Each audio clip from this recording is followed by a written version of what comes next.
Levi, fourth year medical student. Did pretty well in step one, so I just want to help you guys out as much as possible with some highly generalizable, highly applicable tips and tricks here and there.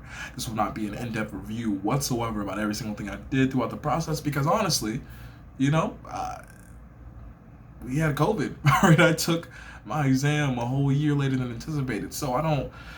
Who am I to say you should do this, and that within 6 weeks? Because I don't know what that life is. So, without further ado, let me provide you my ethos. This is why you should listen to me. Well, I think I kind of know what I'm talking about, right? Had a good upward trajectory up there until like the very end where I kind of stagnated, but here. It is what it is. Okay, so as far as resources are concerned, now, whole bunch of resources, standard stuff, UWorld, Pathoma, First Aid, Boards and Beyond, Sketchy, all great things here and there. One caveat with First Aid, I could never be one of those people that read it from page 1 to page like 900 or something. I think I've seen every single fact in First Aid either through Anki, through UWorld, or through my own personal review of things I got wrong, but I could not, for the life of me, just sit there and flip the page over. God bless those who can. Jelly, shout out to you. You can do that. I could not. Shout out to you. Couldn't. All right, so let's just get into it. Number one, the big thing, know yourself.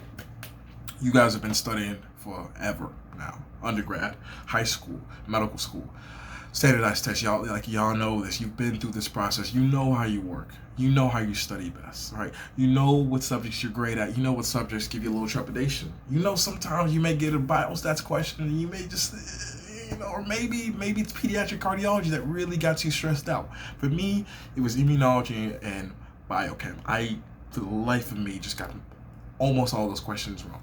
And it's important for you to focus on things you get wrong because you need to get them wrong now. So by the time you get to that exam, you got them. It's like clockwork, okay? So for me, I was like, all right, I'm gonna crank out as many biochem and as many immunology flashcards as possible. And I found a great pixelized study deck for that through Anki, and it helped me out tremendously, okay? For all of those people who are just really getting the same things wrong, really harp on why you're getting them wrong, okay? Every single time you get a question which you're just unsure about, flag that question in the notes section, right? Okay, unsure about this for XYZ reason. Say, I didn't know this at all. Say, I could not distinguish between these two diagnoses. I had two choices and I didn't know which, I picked the wrong one. Say, I was unsure what this physical exam finding meant, or say something like, I just really need to read this whole subject matter, okay? It is essential for you to really know why you do not know something, okay?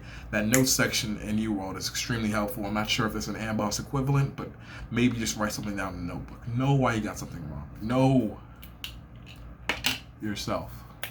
Number two, organization. It's key. It's essential. I suck at it, so I outsourced. I use cramfighter.com. It's a great website. I put in all the resources I wanted to use, gave me a whole schedule of how I could best use them, so I saw everything by the time I took my exam.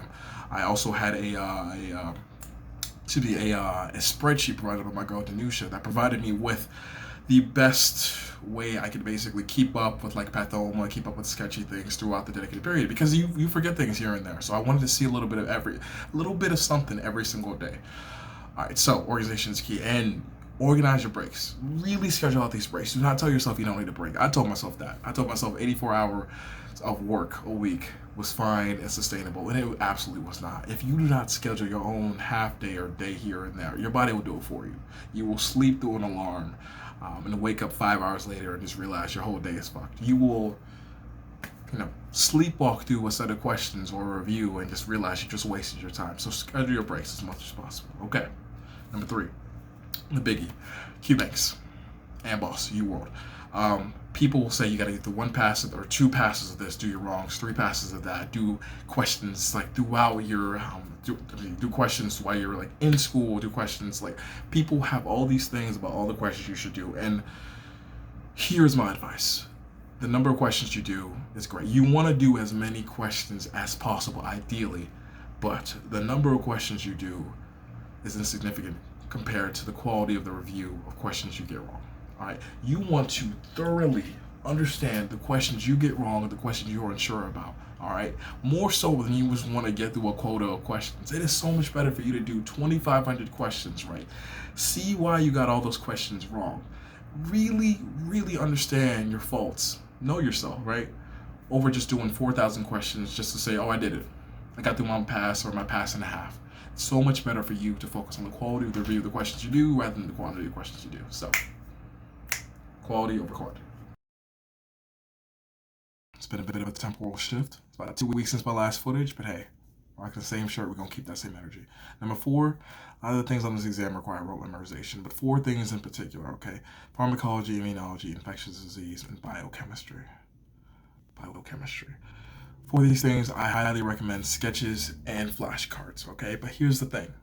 You know, the sketchy farms, the sketchy micros we use, the pixelizers we use, someone's already incorporated them into flashcards. Some wonderful human beings have done the Lord's work in creating these pre-made flashcard decks for you and me and us to share.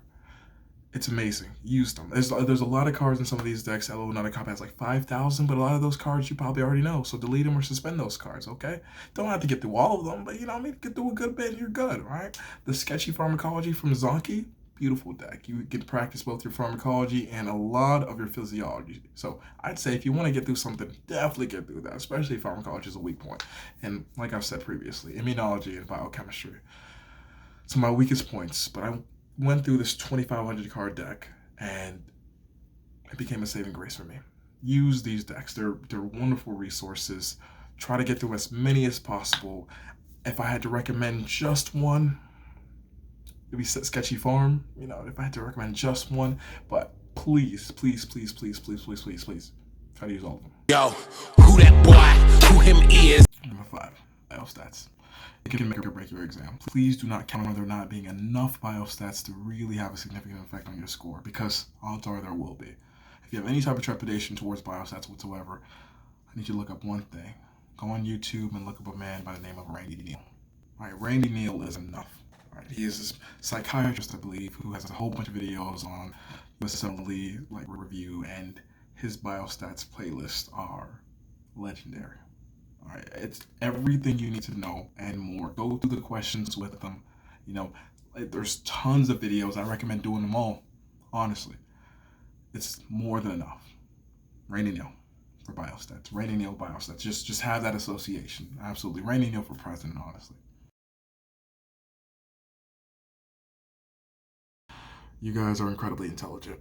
I know when miss this process, it's hard to think about that. It's when you're so focused on the things you're getting wrong. It is so tough to think about all the things you know, but you know an incredible amount.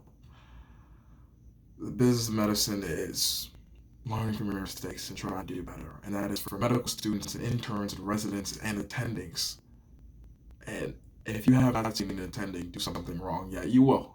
You will very soon. They're human beings just like me and you, and they will get things wrong, and that is part of the learning process.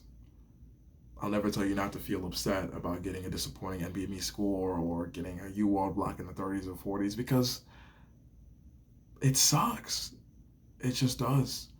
You haven't gotten to this point in your life without having extremely high expectations of yourself, and for you to not meet your own expectations or not meet the expectations of, I don't know, your peers or your parents or something, it sucks. It sucks a lot. So, experience your emotions. Cry, talk to your friends, you know, call your mom, ride your bike, play some video games, watch TV, you know, do everything you gotta do to like cope with the shittiness of getting like, you know, a bad score or something like that. And then, or maybe not even then, maybe you still coping with like the score or whatever. But at some point, you know, get back to the process of learning. Let's get back to it. It's a marathon. An absolute marathon. But y'all can do it. If I can do it, y'all can definitely do it.